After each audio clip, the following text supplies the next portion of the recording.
prepared, so we're just going to get right into it. I'm Rita Cook, and he is Terry Murphy. And we are in Lies the Truth. And this show, we're going to talk about the James Webb Telescope. Yeah. And I have heard some conspiracy theories about it, but I don't know what they are, so we're not even going to go there. We know it's a pretty badass piece of equipment. Yeah. And I'll start out with what I just learned about it a minute ago, and then we can go from there, because I think you know a lot about No, about I it. don't know all that much, and there's not a whole incredible amount to know. Well, what are they about saying about the James Webb Telescope? Well, I can tell you some facts about it. It's been in service about a year. Okay. And it cost $10 billion. Okay, who paid for that? I think you and I did. Not alone. Okay, I hope it's doing some good stuff. Yeah. Mm-hmm. And it operates in infrared wavelength. Okay, and I don't really know what that means. That's invisible to human eyes, but it can see it, and that's why it can see so much more than like the Hubble. Okay, and then we're going to talk about that in a second. Yeah. Okay, so I was somewhere and I had read something about, like, I don't know, it's like, how far out does the universe go? But I did read this a second ago in 1993, and I've read this before. The Hubble saw a star disappear, and it didn't go supernova. See, there was a honk to prove that was accurate. They're it didn't go supernova. It died or die naturally. It just faded out and disappeared.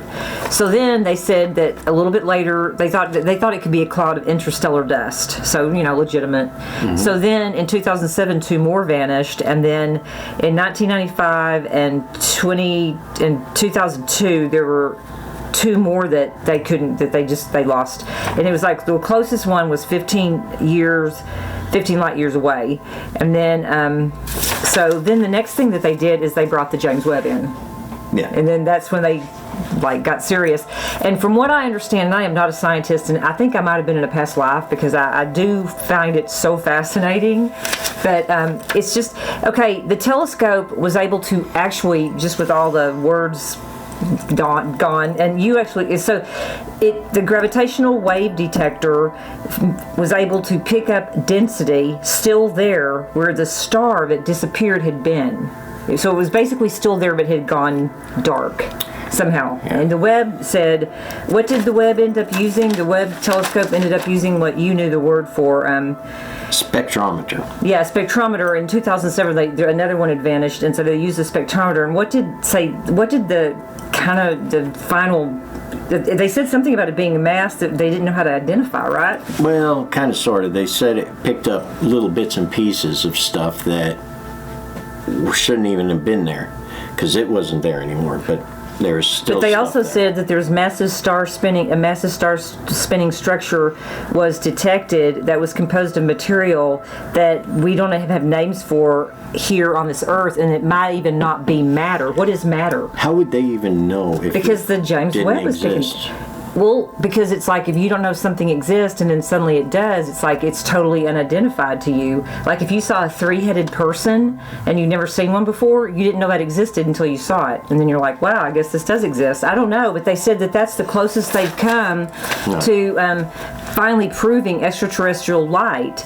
Or life, and it falls into energy again. We've talked about this before, energy. So what else did you find out about the James Webb? Because you said they were discovering the Big Bang or something? Well, what's happened is they're seeing to the end of the universe, and if you watch the internet, you'll see all this stuff. But what does that mean, the end of the universe? Well, they don't really know how old the universe is, and it's expanding, and supposedly they have disproved the Big Bang. Okay.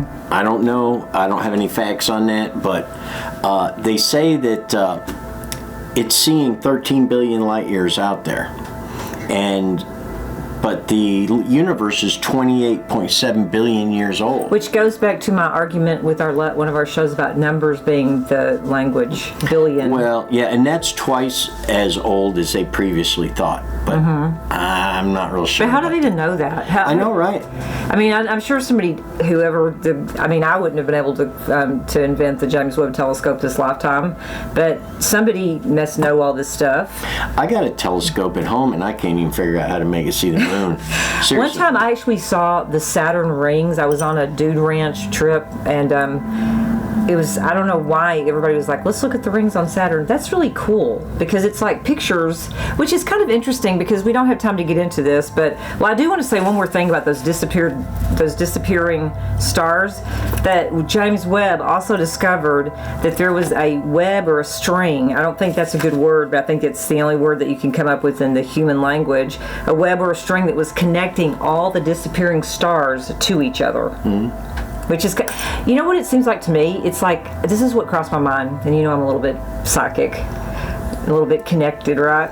What if the darkness took over these stars? Like the Earth is, there's been a dark force trying to take over the Earth. What if the darkness that takes over that planet finally just, there's no light left, so it just shuts the light off, but there's still the mass density there? What if that was real? I mean, that, okay, maybe it's like the dark star. Yeah, like what if there's all kinds of things still going on there? What if our star, the Earth, is darkening and fainting? Do you know where that telescope is located? How far out it is? I do not. Is it up in Hawaii on the top of the mountain? Is it up on the top of the mountain? No. I've been up there. Yes, it is, with all the other telescopes. No, the Hubble. I mean the James Webb. Okay. No, it's 1 million miles out in space. Oh. 1 million miles. Oh, well, that's pretty cool. How long did it take for it to get out there? As far as going to San Antonio is. And we're going to be there next week, I hope. That's right. So we're going to be coming to you live. How did they get it out there? I don't know. These are questions that probably we should have known before we UPS? Yeah, FedEx? No, the U.S. Postal Service is the best, actually. Yep. Okay, I think, have another minute. We went to the sugar factory last night. Go on and check out our shorts. We posted a number of them. It was pretty shocking. He thought we were going to a meeting to meet politicians, and I had told him we were going to a media dinner. I wore my best suit. And there were huge drinks, and it was like Alice in Wonderland on steroids. Yeah, I think I might have got I mean, if you were doing mushrooms or something, you wouldn't want to go there. No, you might. And you want to talk about this? This is our sponsor. Go ahead. Milano's Pizza. Best pizza in the world. Yeah, watch us in a couple of shows, and we may actually be eating one, so you can see us eating. Yeah. So this is from yesterday's. I don't know if they can see that. No, they can see you eating it. They need to see that. Waffle, whipped cream, Oreos, chocolate cake. I'm Rita Cook. Terry Murphy. We are in Lies the Truth. Please hit like, subscribe, and comment. Yeah, leave comments below. We love you guys for watching. Appreciate it very much. Ciao. Bye-bye.